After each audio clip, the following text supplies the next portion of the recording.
Bismillahirrahmanirrahim. Untuk kawan-kawan yang hendak mempelajari bahasa Arab atau berkeinginan mempelajari kitab kuning, tentu ada dasar-dasar pengetahuan tata bahasa yang harus dipahami. Dan salah satunya dan juga yang paling mendasar adalah memahami tentang kalam. Kalam itu ada banyak definisi tergantung dari disiplin ilmu mana kita mendefinisikan. Ada kalam menurut ingdal usuliyin, ilmu usul. Ada kalam dalam fikih, ada kalam dalam ilmu-ilmu tauhid dan lain sebagainya. Nah, salah satu yang akan kita bicarakan adalah kalam dalam disiplin ilmu nahwu atau kalam ingdan nahwiyin. Apa kalam menurut ulama nahwu itu? Yaitu al-kalamu huwa lafdul murakkab al-mufidu bil wad'i, yaitu suatu ucapan yang tersusun dari lapad, kemudian murakkab, kemudian mufid, lalu wadha. Setelah kita memutuskan untuk mempelajari kalam ingdan nahwiyin menurut ulama nahwu, maka kalam itu didefinisikan sebagai lapad, murakkab, mufid, dan wadha, atau sesuatu yang di dalamnya terkumpul 4 unsur, yaitu lapad, murakkab, mufid, dan wadha. Apakah yang dinamakan lapad itu? Lapad itu singkatnya adalah tulisan menggunakan huruf hijaiyah. Intinya kata bahasa yang ditulis dengan huruf hijaiyah itu lapad. Berarti ketika ditulis bukan dengan huruf hijaiyah, itu bukan lapad namanya. Bahasa kita tidak disebut lapad, tapi ya disebut kata-kata di dalam bahasa kita saja. Seperti qara'a ya, Ahmadu, qaf, ro, hamzah. Ada hamzah, ha, mim, dal, itu lapad. Yang kedua, kalam itu harus murakkab. Murakkab itu tersusun dari 2 kata atau lebih. Seperti al-ilmu nafi'un. Ilmu tersebut nafi'un, bermanfaat, atau ilmu itu bermanfaat. Yang ketiga, itu memberi faidah. Memberi faidah itu maksudnya dia bisa memberikan pemahaman. Jadi kita yang mendengarkan itu mengerti apa yang disampaikan, apa yang dibicarakan. Bukan kata-kata yang asal bunyi. Contoh, abuka tobibun. Artinya, bapak kamu adalah seorang dokter. Nah, ketika ucapan itu diucapkan, maka otak kita itu merespon, memahami, oh bapaknya dia, gitu. Bapaknya dia itu profesinya sebagai seorang dokter. Itu kan informasi. Gitu. Kemudian yang keempat adalah wadha. Wadha itu dengan bahasa Arab, atau sebagian mengartikan dengan disengaja. Gitu.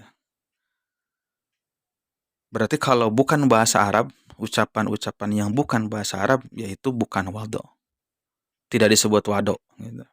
Atau ucapan-ucapan dari orang yang tidak menyengaja, seperti orang-orang yang dia ngigau atau dia meracau gitu, tanpa ada niat, tanpa ada kesadaran, tanpa ada maksud, dia meracau kemana-mana gitu. Itu tidak disebut wadha. Nah, kalam bisa disebut kalam, sebuah kalam itu sebuah ucapan ketika terkumpul 4 unsur ini. Lapad berarti dengan bukan ketika ditulis atau diucapkan bukan dengan huruf hijaiyah, bukan lapad, nanti berarti bukan kalam.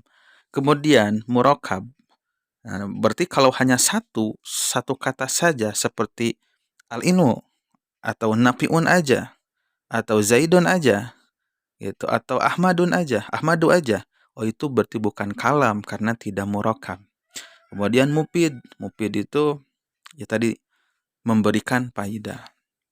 Atau tapi nanti mungkin akan kita temukan penjelasannya secara lapad itu atau secara teks, secara tata bahasa. Mufid itu ketika fi'il ada fa'ilnya, mubtada ada khobarnya, syarat ada jawabnya.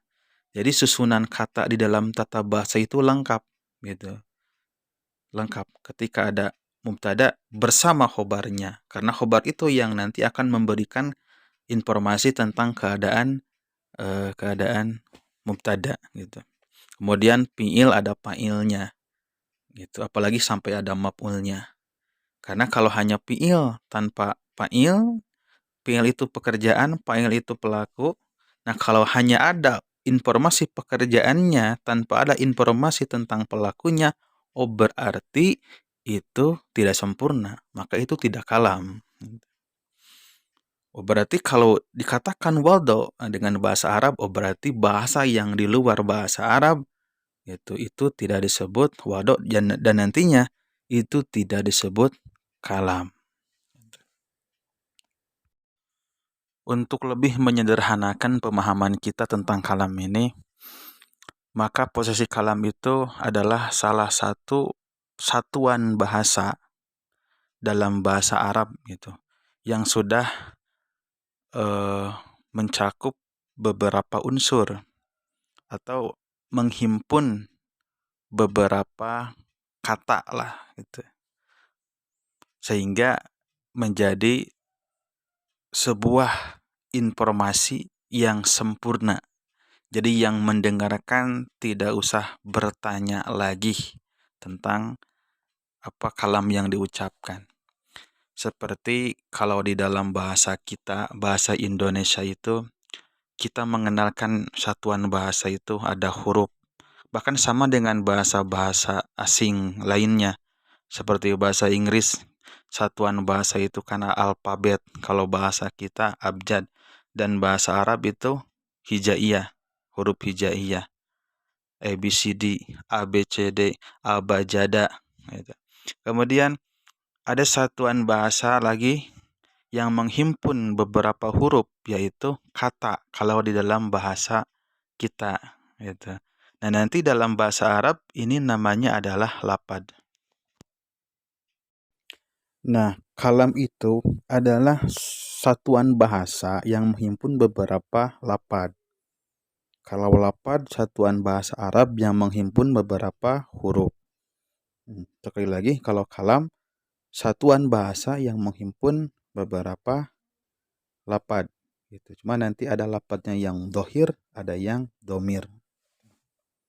Seperti dengan bahasa Inggris pun begitu. Bahasa Indonesia, satuan terkecil adalah huruf, kemudian di atasnya ada kata yang menghimpun beberapa huruf.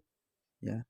Kemudian ada lagi di atas kata itu kalimat kan gitu, yang menghimpun beberapa kata. Kemudian di atas kalimat itu ada paragraf lah gitu kurang lebih yang menghimpun beberapa kalimat. Nah, sama sebenarnya secara prinsip dasar tata bahasa, bahasa apapun seperti itu. Intinya, sesuatu yang bisa dikatakan kalam itu adalah seperti contoh kata Allahu Akbar. Allahu Akbar ini kalam karena sudah mencakup keempat syarat tadi, yaitu lapad dengan dengan huruf hijaiyah disusunnya. Kemudian murokab terdiri dari dua lapad, dua kalimat kalau dalam bahasa Arab. Kemudian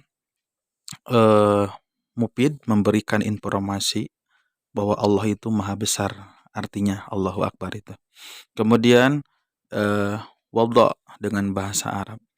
Berarti Allahu Akbar ini adalah sebuah kalam. Dan Allahu Akbar ini adalah salah satu satuan kata di dalam bahasa Arab. Satuan kata itu yaitu tadi namanya kalam. Demikian, wallahu alam bisawab.